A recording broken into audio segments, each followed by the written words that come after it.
Sa tagal ko nang nakatira sa probinsya, ay nakasanayan ko na ang mga kwentong kababalaghan ng aking mga magulang simula pagkabata.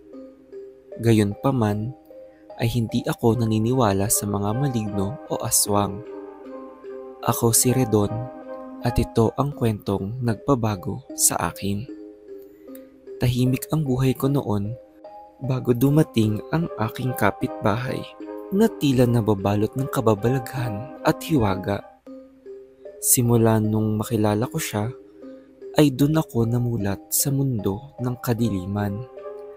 Dahil lang hindi inaasahang ako ay nabighani sa kanyang kagandahan. Si Marisa ay magandang dilag at sa unang pagkikita pa lang namin ay nahulog na ako sa kanyang kagandahan.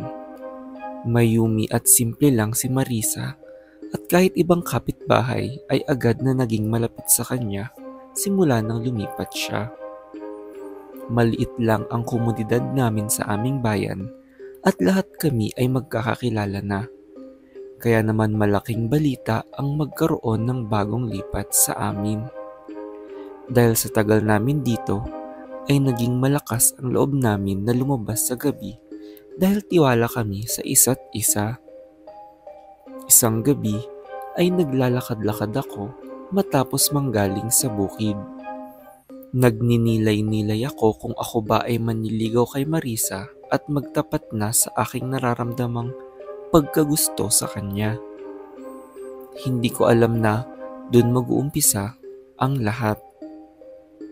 Nakita ko kasi siyang may kasamang lalaki na naglalakad sa dilim. Dun ako napaisip na malamang ay may ibang nanliligaw sa kanya. Nilagpasan ko sila hanggang sa bigla akong makarinig ng malakas na sigaw. Agad akong tumakbo sa kanila at nagulat sa aking nakita. Nilalapan ng isang aswang ang lalaking kasama ni Marisa. Humihingi ito ng tulong sa akin, ngunit sa takot ko ay tumakbo ako papalayo. Humingi ako ng tulong sa mga kapitbahay, ngunit nang balikan namin ng lalaki ay huli na ang lahat. Lasog-lasog na ang katawan nito at wala na ang aswang. Natagpuan namin si Marisa na duguan at sira-sira ang damit sa malayong lugar. Ipinaliwanag niyang tumakbo siya papalayo at niligtas siya ng kanyang kasamang lalaki matapos makita ang aswang. Ilang linggo ang nakalipas at hindi pa rin kami makapaniwala sa nangyari. Sa tagal naming nakatira sa probinsya, ay unang beses naming makaengkwentro ng aswang. Hindi man ako naniniwala, ay ako ang mismong nakakita sa nangyari. Nabalot ng takot ang aming bayan at lahat ay naging mas maingat na sa paglabas-labas. Dahil mag-isa lang si Marisa sa kanyang bahay, ay ako ang sumama sa kanya para bantayan siya. Dahil doon, ay naging mas malapit kami sa isa't isa. Nagulat ako nang biglang sabihin sa akin ni Marisa na may madilim siyang lihim at sinusundan siya nito kahit saan siya magpunta. Yun daw ang dahilan kung bakit siya lumipat. Ayaw daw niyang masyadong mapalapit sa akin para hindi ako masaktan. Nadala ako sa bugso ng damdamin kaya agad ko siyang hinalikan at sinigurado ko sa kanyang hindi ko siya pababayaan. Naluha si Marisa dahil natatakot daw siya para sa aking kaligtasan. Doon ko naisip na marahil ang lihim niya ay siya ang sinusundan ng aswang. Simula nun ay humiling si Marisa na dumistansya muna ako sa kanya at kaya na niya ang kanyang sarili. Labag man sa aking damdamin ay lumayo ako sa kanya at binantayan na lang siya patago. Ngunit tila dahil sa tadhana ay magtatagpo ulit ang aming landas. Ilang linggo ang lumipas ay ginabi ako umuwi galing sa bukid. Madami pa din sa amin ang takot na lumabas paggabi. Nadaanan ko ang lugar kung saan ko nakita ang aswang at bala ko na itong iwasan. Ngunit natanaw kong nandun si Marisa at may bago siyang kasama.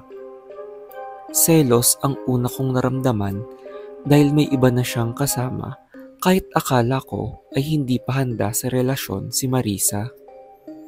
Tahimik akong sumunod sa kanila at napatigil nang mapansing tila may maling nangyayari sa kanilang dalawa. Dahil dahan-dahang nagbagong anyo si Marisa sa isang aswang. Napasigaw ang lalaking kasama niya at nagsimulang tumakbo papalayo. Nagsisigaw ito ng tulong, ngunit nanigas ako sa aking pinagtataguan dahil hindi ako makapaniwala sa aking nakita. Nahabol agad ni Marisa ang lalaki at nilapa niya ito na parang isang hayop. Nagmamadali akong umalis at hindi na lumingon pa sa takot na mahuli ni Marisa. Habang papalayo ay naririnig ko pa ang paghiyaw at pag-iyak ng lalaking nilalamon ni Marisa. Hindi ko alam ang aking gagawin nung mga panahong iyon. Inisip ko kung isusumbong ko na ba si Marisa sa aking mga kakilala, ngunit naisip kong baka walang maniwala sa akin. Naisipan kong harapin muna siya para makapagpaliwanag muna siya sa akin. Habang tumatakbo, ay narinig kong tila may mabilis na hakbang na sumusunod sa akin. At naisip ko na hinahabol na ako ni Marisa. Doon ko napagtanto na mali ang aking unang naisip na hinahabol siya ng aswang dahil siya pala mismo ang aswang. Nadapa ako at pinaibabawan ako ni Marisa. Nasugatan niya ang aking balikat kaya naging duguan ako. Tinanggap ko na napapatayin na niya ako. Ngunit nagulat ako nang dahan-dahan siyang bumaba at hinaplos ang aking sugat na tila humihingi ng tawad. Maya-maya ay nagbalik tao ang anyo ni Marisa at mukha itong malungkot. Naluluha siyang humingi ng tawad sa akin at nagpaliwanag na hindi niya gustong maging aswang. Kaya ayaw niyang makipagrelasyon sa akin ay takot lang siyang masaktan ako. Sinabi kong naiintindihan ko siya at sa hindi maipaliwanag na dahilan ay hindi nagbago ang pagkagusto ko sa kanya. Sinabi kong handa akong damayan siya sa kanyang sitwasyon at hindi ko siya iiwan. Umiyak siyang niyakap ako at nagpasalamat sa akin. Isa sa napagkasunduan namin ay huwag siyang mangbiktima sa aming bayan dahil mga inosenteng tao ang nakatira dito. Kaya naman naisipan naming maglibot sa buong bansa para hindi din kami mahuli at masundan ng kung sino man. Dumadalaw-dalaw kami sa iba't ibang probinsya para humanap ng pwedeng mabiktima ni Marisa. Napagdesisyonan na din namin na tanging mga masasamang tao lang ang kakainin ni Marisa, lalo na ang mga mapanakit at mapang-aping tao. Ilang taon na kaming nagsasama at masaya kaming namumuhay ng simple. Umuuwi pa rin kami sa aming probinsya at tahimik na bumubuo ng pamilya. Nakakasabik lang sa pakiramdam, lalo na nang malaman naming buntis si Marisa sa aming unang anak.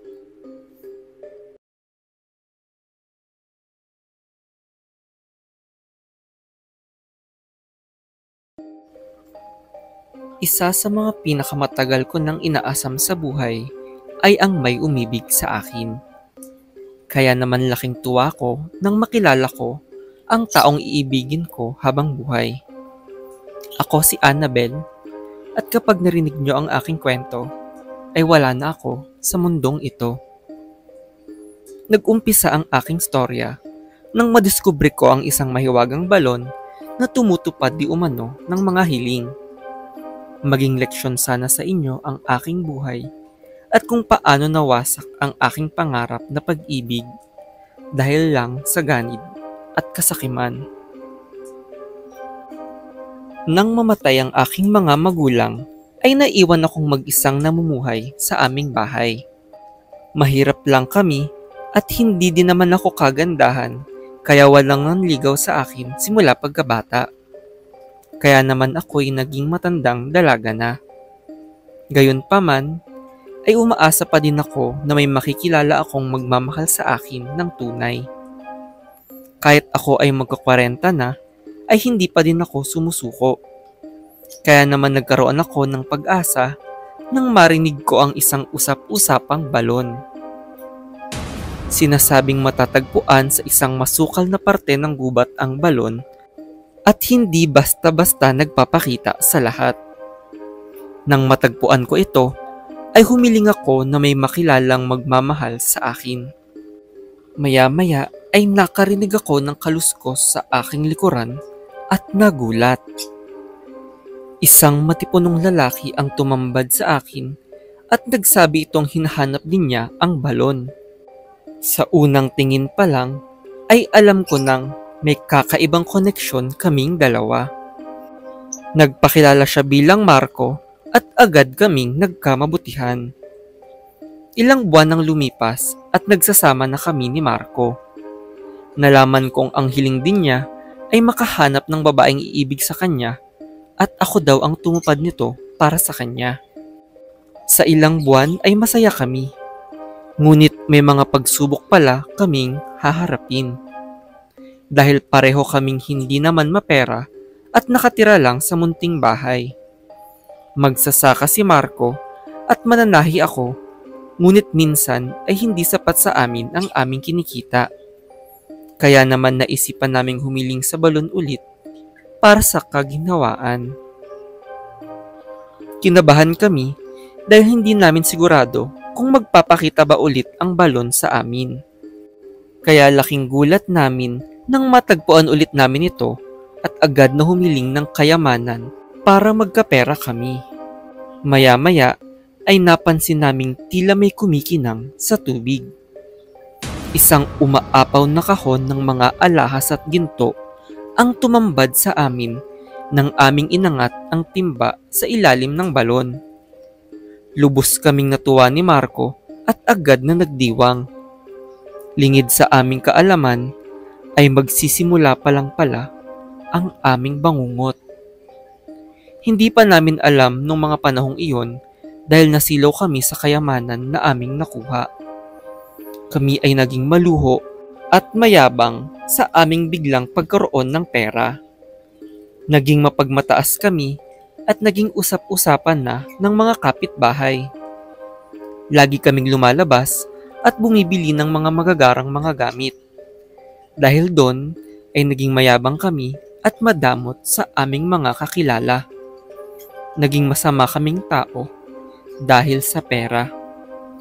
Kaya naman nagbago ang aming buhay sa isang iglap, sa isang gabi.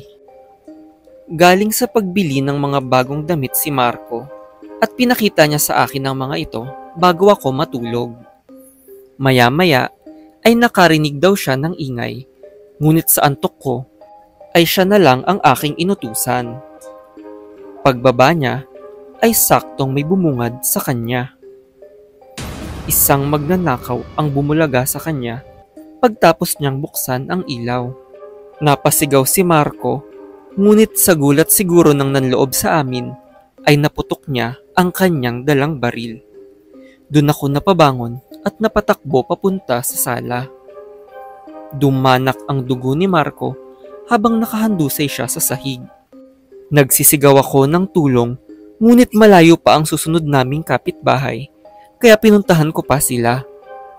Pagbalik ko kasama ng tulong, ay nalagutan na ng hininga si Marco. Sa ganun kabilis, ay nagunaw ang aking mundo at mga pangarap. Nagsisi ako sa aking mga inasal, lalo na sa aking mga kapitbahay, lalo na't sila pa ang tumulong sa akin. kahit na hindi maganda ang pakikitungo ko sa kanila simula na magkapera ako.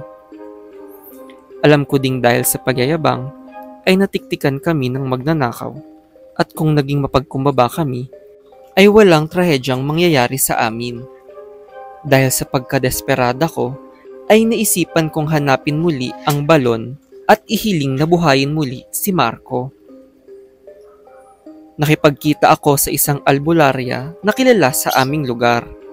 Siya din ang nakapagsabi sa amin tungkol sa mailap na balon.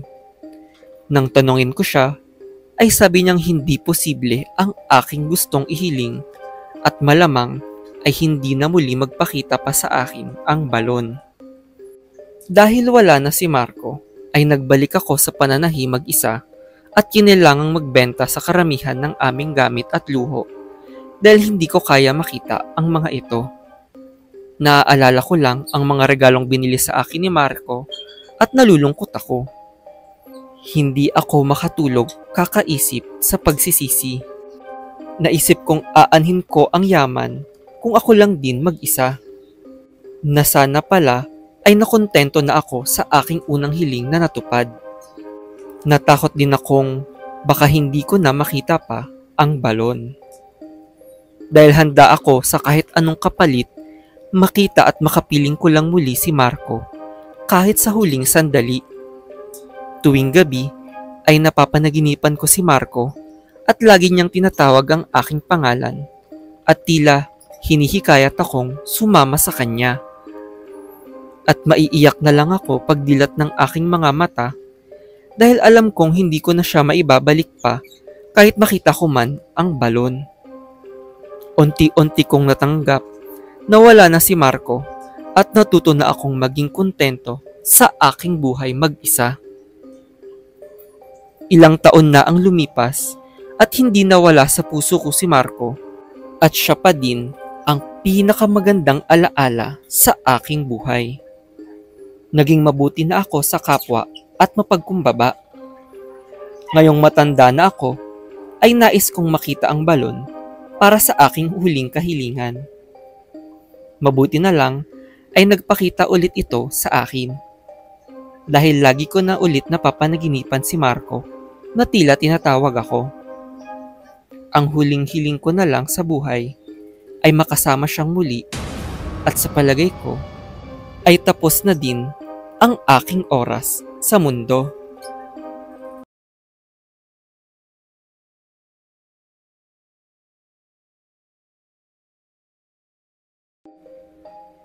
Dati nang usap-usapan dito sa probinsya ang mga katatakutan tulad ng mga maligno at kulam. Kaya naman hindi na ako gaanong takot sa mga ito dahil ito ang nakalakihan kong panakot lang. Hindi naman ito napatunayang totoo nung ako ay bata pa. At ginamit lang ito para ang mga bata ay rumispeto sa matatanda. Ngunit sa hindi inaasahang pagkakataon, ay may isang pangyayari sa akin na magtuturo sa akin na may halong katotohanan pala ang mga bilin ng matatanda. Ako si Elmer at ito ang aking kwento. Noong ako ay binata pa, ay nang ibang bansa ang aking ama para buhayin ang aming pamilya. Simula bata pa kasi ako ay namatay ang aking ina at wala na akong naabutang mga lolo at lola. Dahil doon ay mag-isa lang akong naiiwan sa bahay palagi. Ginagabi na ako makauwi dahil wala namang nagbabantay sa akin na matanda. Binibilin lang ako sa aking mga kapitbahay, ngunit isa akong pasaway na binatilyo noon. Isang gabi, habang pauwi galing inuman, ay may nakasalubong akong matandang babae. Ang matandang babae na yon ay may reputasyon bilang isang mambabarang sa aming bayan. Napansin kong nakatitig ito sa akin at paglapit ko ay humihingi ito ng makakain. Dahil sa pagkalasing ko ay pinagsisigawan ko at tinaboy ko siya. Matapos nun ay nilagpasan ko siya at umuwi na. Pagkagising ko ay wala akong maalala sa aking nagawa at tanging hilo lang ang aking naramdaman. Lingid sa aking kaalaman ay may masamang karma pala ang susunod sa aking nagawa. Ilang gabi ang nakalipas ay tila masama ang aking pakiramdam at nahihirapan akong makatulog. Tila ba may naririnig kasi akong humihiging na tunog sa aking kwarto. Pagbukas ko ng ilaw ay nagulat ako nang makita kung saan galing ang tunog. Nabalot ang aking kwarto ng maraming langaw at nagliliparan sila sa buong bahay. Napabalikwas ako sa pagkakahiga at agad na tinaboy ang mga ito.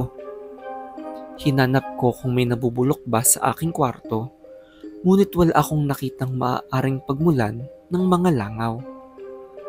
Doon ako nangilabot at biglang naalala ang aking nagawa sa matandang mambabarang. Napagtanto kong marahil ay sumama ang kanyang loob sa akin dahil sa aking kabastusang ginawa sa kanya, kaya ako ay pinarusahan niya gamit ang mga langaw. Ilang gabi ang makalipas ay lagi pa ding may dumadalaw na mga bangaw sa aking kwarto tuwing ako ay matutulog. Doon ko napag-isipan na lumabas muna para maglakad-lakad. Maya-maya ay nakaamoy ako ng mabangong pagkain sa isang karinderya. Agad akong umupo dito at naisipang umorder ng pagkain.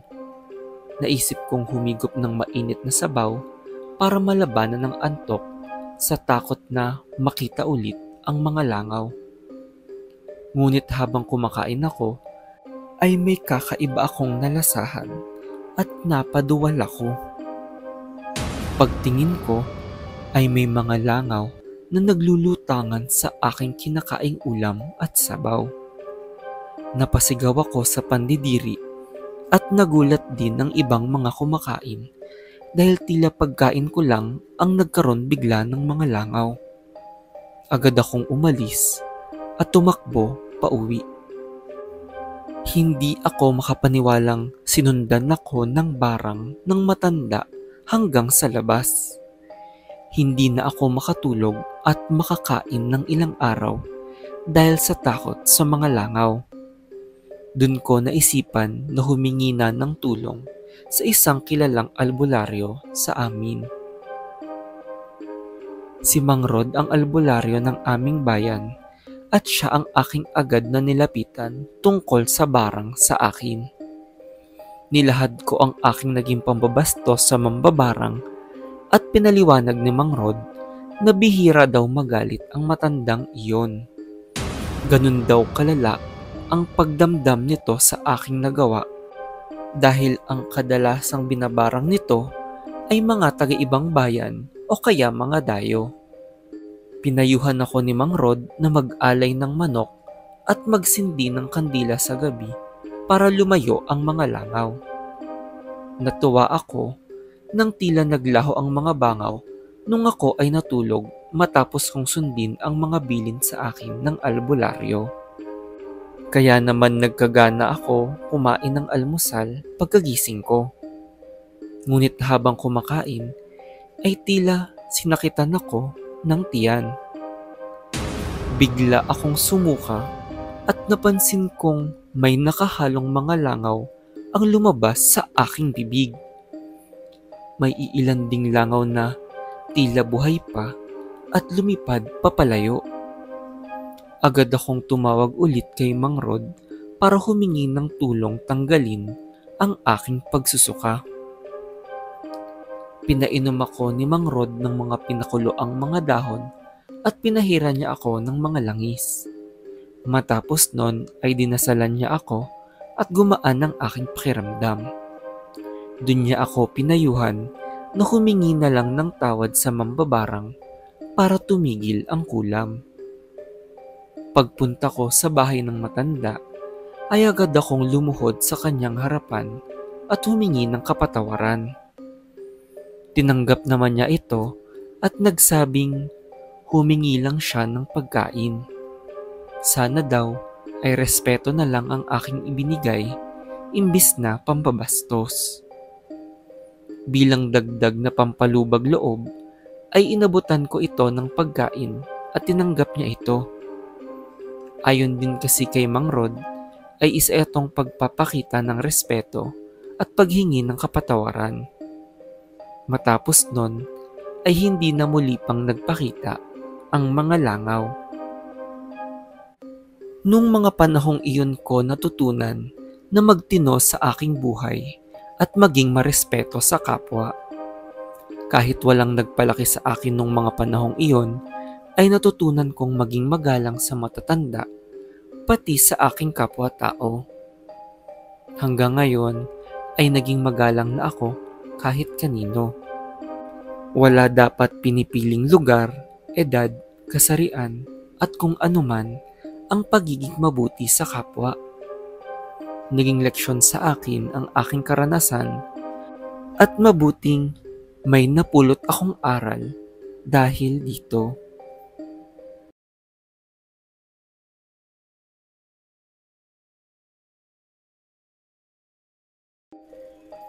Tahimik ang buhay sa probinsya at pagkayod lang sa bukid ang aming pinoproblema noon. Simpleng buhay lang ang hanap naming mag-asawa, kaya naman laking pagbabago sa aming buhay nang may mabalitang umaaligid na aswang sa aming bayan. Sa kasamaang palad, ay saktong sa aming bukiran mismo ito nagpapakita. Ang nakakapanghinala pa dito ay lumabas ang mga aswang nang dumating ang aming mga bagong kapitbahay. Ako si Mariel at dito nagsimula ang aking kwento. Matagal na kaming nagsasama ni Hoben bilang mag-asawa. Magkababata kami sa probinsya at dalagita pa lang ako ay nililigawan na niya ako. Marahil ay dahil kilala na namin ang isa't isa, kaya naman madali kaming nagkagaanan ng loob. Siya ang nagtatrabaho sa bukid na malapit sa aming bahay, samantalang ako naman ang nangangasiwa sa pag-aayos sa loob ng bahay. Ilang taon kaming maayos na nagsasama, ngunit sa isang iglap ay hindi namin inaasahang magbabago ang lahat. Isang gabi kasi ay may bali-balita na may lilipat na bagong kapitbahay malapit sa amin. Halos wala kasing bagong tao na dumadating sa aming bayan, kaya naman natuwa kaming lahat. Hindi ko inaasahan na pati kami ni Hoben ay mabibighani sa mga dayuhan. Si Clarissa ang isa sa mga nagpakilala sa amin at siya ay isang napakagandang dalaga. Mahinhin ito, ngunit mapaglaro kapag nakikipag-usap kay Hoben. Hinahayaan ko lang ito dahil tiwala naman ako sa aking asawa. Napag-alaman namin sa kanya na magkakamag-anak silang dumayo sa aming bayan at sila daw ang nakabili ng malaking lupain ng bukid malapit sa amin. Sila na daw ang bagong tagapamahala at sa kanila na magtatrabaho si Hoben. Ilang araw pa lang ay nag-alangan ako sa mga bagong lipat. Ayoko man maging masama ang tingin sa kanila, ngunit maraming kahina-hinala ang naganap simula nang dumating sila. Ngunit ang hindi ko malilimutan ay nang may matagpo ang patay sa bukid. Ang pinuno ng mga magsasaka ang natagpo ang patay sa bukid at sabi ng mga nakakita ay may tila halimaw daw na lumalamon dito. Saktong nangyari ito isang gabi matapos magreklamo ng lalaki tungkol sa biglang pagkawala ng dating may-ari ng bukid. Natakot ako para sa kaligtasan namin ni Hoben. Una ay dahil sa likod lang ng bahay namin ng bukid kung saan natagpuan ang lalaki. Pangalawa ay dahil sa kakaibang panganib na malapit sa aming bahay na tila konektado kina Clarissa. Nang sinabi ko ito sa aking asawa ay kinalma lang niya ako at sinabing hindi naman siguro masasamang tao ang aming mga bagong kapitbahay. Nagulat ako nang tila pinagtatanggol ni Ruben si Clarissa at parang pinupuri pa niya ito. Sinabi niyang sa daming tinanggal na magsasaka ay magpasalamat daw kami kay Clarissa at nananatili pa din si Ruben bilang isang trabahador dito. Dun ko naisip na kapansin-pansin nga na tila bago lahat ng mga kasamahan ni Ruben sa bukid. Isang araw ay ginabi ako sa paglalakad matapos na bumisita sa ibang mga kapitbahay na natanggal sa bukid at nagdududa sa mga bagong tagapamahala. Maya-maya ay nakarinig ako ng nakahihilakbot na alulong at paglingon ko ay nasindak ako sa aking nakita.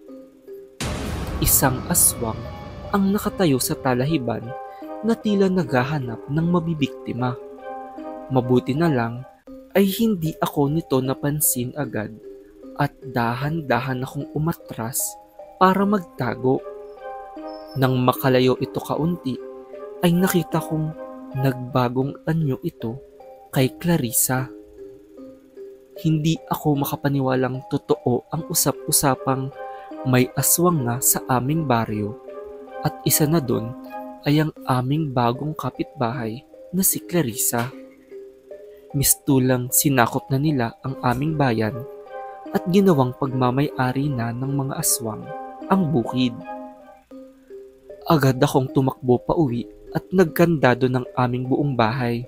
Nanginginig ang aking buong katawan at hindi makatulog buong gabi, lalo na't hindi pa umuwi si Ruben at nag-aalala akong baka ito ay mabiktima na ni Clarissa at ng ibang mga aswang.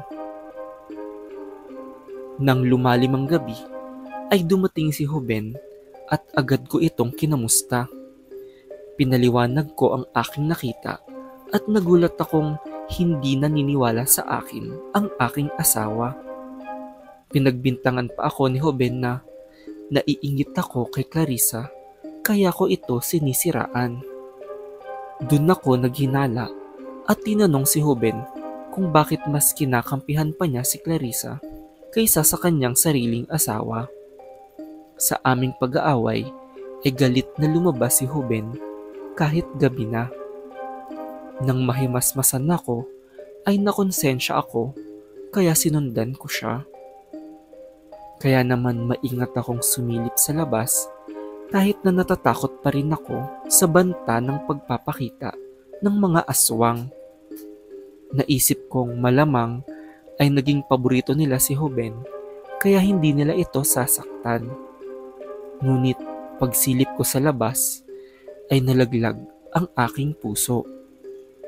Dahil nahuli kong nakikipaglaplapan si Ruben kay Clarissa sa dilim. Dun ko napagtanto na kaya pala niya ito dinedepensahan palagi ay dahil kalaguyo na pala niya ito. Pinigilan ko ang aking pag-iyak at aalis na sana nang biglang sinakmal ni Clarissa si Ruben. Nagsisisigaw sa sakit habang nagpupumigla si Ruben, ngunit nagbagong anyo na si Clarissa bilang aswang. Lumapaypay ang katawan ni Ruben at tumagas ang kanyang dugo habang nilalamon siya ni Clarissa. Maya-maya ay umalulong ito na tila nagtatawag ng kasama. Agad akong tumakbo sa talahiban pauwi sa aming bahay at agad na nagsara ng mga pinto. Nag-empake na ako ng gamit at siniguradong hindi na ako babalik pa sa lugar na ito. Na hindi na ako nakapagluksa sa pagkawala ng aking asawa. Bago pa matapos ang gabi at bago magliwanag, ay naayos ko na ang aking mga gamit at handa ng iwan ng aming bayan na naging bukid na ng mga aswang. Nakausap ko ang ibang kapitbahay na balak na din umalis nung gabing iyon. Habang papalayo kami, ay natanaw ko si Ruben na mistulang naging aswang na din. Mukha itong malungkot na iiwan ko na siya at ang aming bahay na magkasamang pinundar. Nakatitig lang ito at hindi na kami hinabol pa na tila nagsisisi sa kanyang pagtataksil.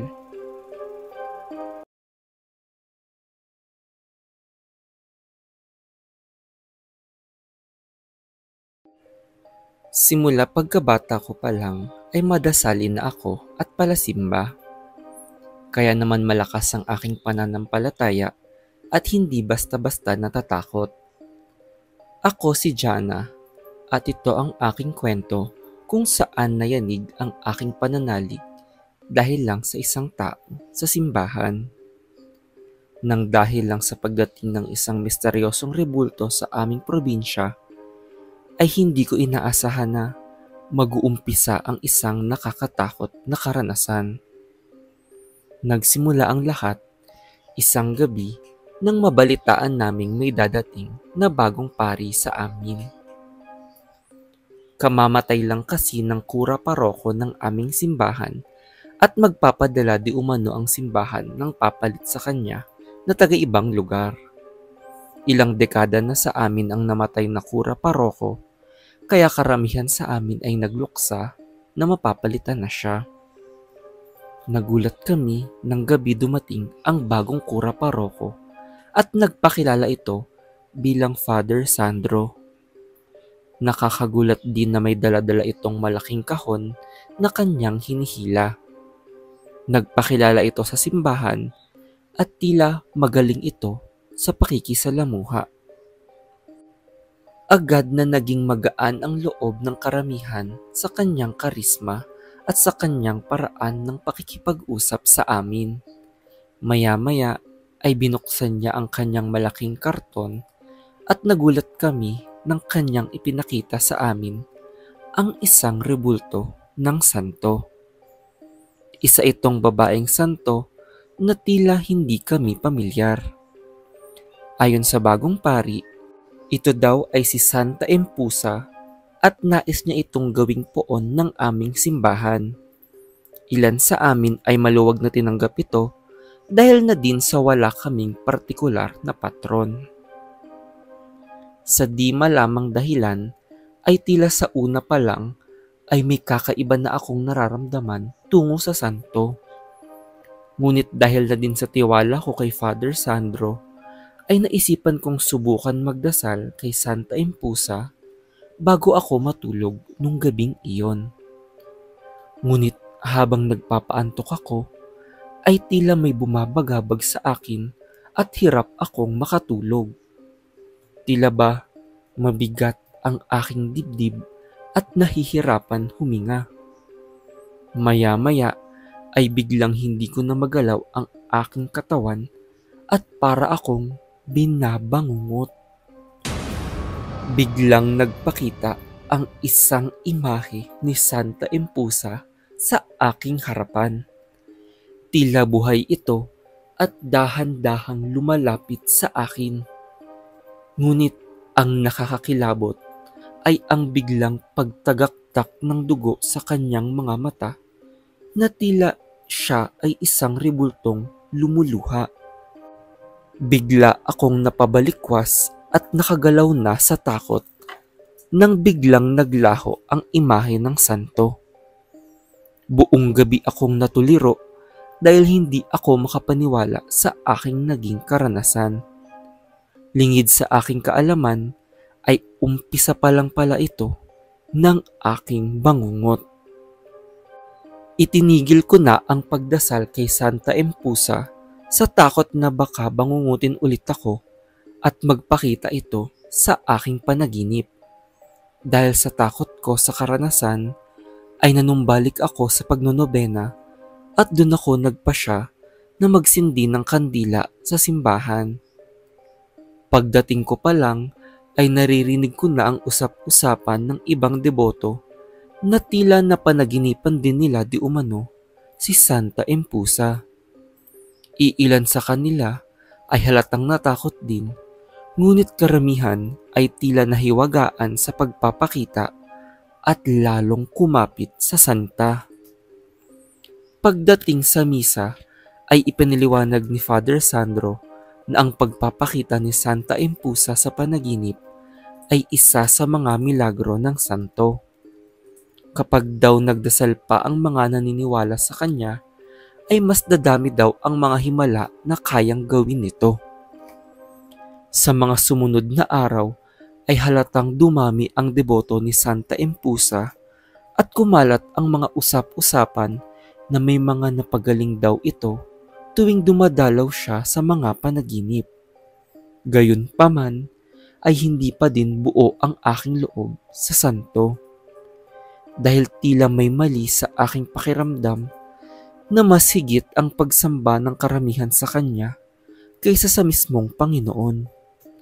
Kahina-hinala din ang mga milagrong ginagawa nito at parang hindi natural ang kanyang pagpapakita sa mga taga-simbahan. Isang gabi ay naisipan kong harapin si Father Sandro dahil sa kanyang mistulang pagtaguyod kay Santa Empusa bilang parte ng misa. Tila nabago na kasi ang doktrina ng misa at puro papuri kay Santa Empusa na lang ang ginagawa ni Father Sandro. Saktong gabi nun, kaya walang ibang tao sa simbahan at naabutan kong taimtim na nagdadasal si Father Sandro sa may altar. Nagtaka ako dahil tila ang rebulto ni Santa Empusa ang kanyang dinadasalan.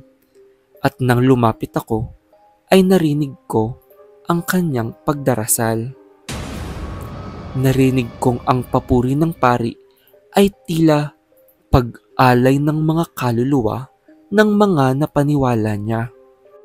Umamin ito na ikinatutuwa niyang marami siyang napaniwala na isa siyang tunay na pari kahit na ang katotohanan ay demonyo ang kanyang pinapasamba. Nangilabot ang aking buong katawan at agad na patagong nag-record ng kanyang mga sinasabi. Ayon sa kanya, isa siyang parte ng kulto na nais buhayin ang demonyong tinatawag na Empusa. Agad akong tumakbo pa uwi at pinagkalat ang aking na-record. Agad na sumugod ang mga taga-simbahan para harapin ang lalaking nagpapanggap na pari. Dumating din ang mga kapulisan at agad na inimbestigahan ang nangyari sa aming simbahan. Nagulat kaming lahat nang malaman ang totoo. Natagpuang patay ang tunay na Father Sandro sa kagubatan na nakagapos. Natagpuan din ang mga fingerprint ng impostor sa pinangyarihan ng krimen. Ilang linggo na daw naaagnas ang katawan ng pari at ninakaw ang mga suot nito na pangpari. Agad na nakulong ang impostor at umamin ito sa kanyang mga kasalanan. Umamin siyang parte siya ng kulto na nais pabagsakin ang simbahan at ipilit ang kanilang pagsamba sa mga demonyo sa ibang tao para ang buong mundo ay magdusa. Ayaw nitong ipaalam ang kanyang mga kasamahan, ngunit sinisigurado niyang marami silang miyembro.